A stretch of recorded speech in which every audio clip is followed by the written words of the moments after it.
என்னவா விஷயம்? வந்துட்டாரா துற? ஏதோ ஒரு பிள்ளைய லவ் பண்றாரா? அது ஆமாங்கப்பா.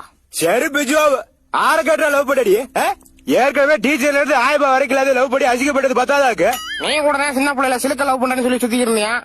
அதுக்கு சரியா போச்சு. இந்த விஷயம் எப்படி இவனுக்கு தெரியும்?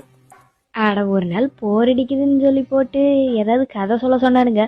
நான் தானுங்க உங்க கதையை பூரா சொல்லி போட்டேன். அது சரி, ஆத்தாலு பேரு பேசி வச்சுக்கிட்டு வேலை ஆக்குறாங்க. பரபர நம்ம குடும்பத்தில இருந்து ஒருத்தவங்க போய் தாலி எடுத்து கொடுத்ததா எல்லா கல்யாணம் நடந்திருக்கு. முதல் தடவை உங்க குடும்பத்தில இருந்து ஒருத்தர் வரவிடான்னு சொல்றது இதே முதல் தடவை. தாலி எடுத்து கொடுக்குற சாக்குல முதல் பந்தில உட்காந்து 3 ஏடு சாப்பாடு ஒரே ஆளா தின்னுருப்பேன். அதனாலதான் பயப்படுறாங்களா இருக்கு. ஒரு அப்பேக்கிற பட்டு படியாது தாரி பேச வேண்டி வெடி பாத்துக்கிறியாடியே. அடே சின்ராசு, கொஞ்சம் சும்மா இருடா. எட்ரி சின்ராசு போட்டாச்சு குழந்தைய கொஞ்ச மாதிரி கொஞ்சிக்கிட்டு இருக்க. சின்ன வயசு அடிச்சு வளர்த்துக்கிட்டே எப்படி வளர்த்துருப்பாளா? அத்தனை அக்கறை இருக்கிறவரு நீங்களே அடிச்சு வளர்க்க வேண்டியதானா? திருப்பி அடிச்சு போடுவான்னு பயந்துதானா சும்மா இருந்தீங்க? கதைப்படி நான் தான் கவுண்டரு, ஆனா எனக்கு மேல இவ கவுண்டர் அடிச்சுக்கிட்டு இருக்கா. சரி, பாஸ்ட் இஸ் பாஸ்ட், அதெல்லாம் விடு. நான் அந்த பப்ளிக்கு வாக்கு கொடுத்திருக்கேன்.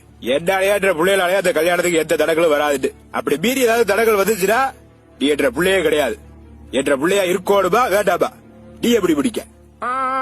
என் கழுத்துல தாலி கயிறா இல்ல மாட்டு கயிறா நீங்களே முடிவு பண்ணிக்கோங்க. என்ற பிள்ளையா இருக்கோடுமா வேண்டாமா? நீ எப்படி பிடிக்க? என்ன அவ்வளவு முடிவு பண்ணிருக்க? சிவாஜி படத்துல சூப்பர் ஸ்டார் வச்சிருக்க மாதிரி பழைய உருவா ஒண்ணு வச்சிருக்கேன். அத சுண்டி பாப்பேன். விழுந்தா நான் நினைச்சதை நடத்துவேன். அப்ப தலை விழுந்தா உங்க அப்பன் சொன்ன மாதிரி நடத்துவியா? இல்ல, அப்பவும் நான் நினைச்சதை நடத்துவேன்.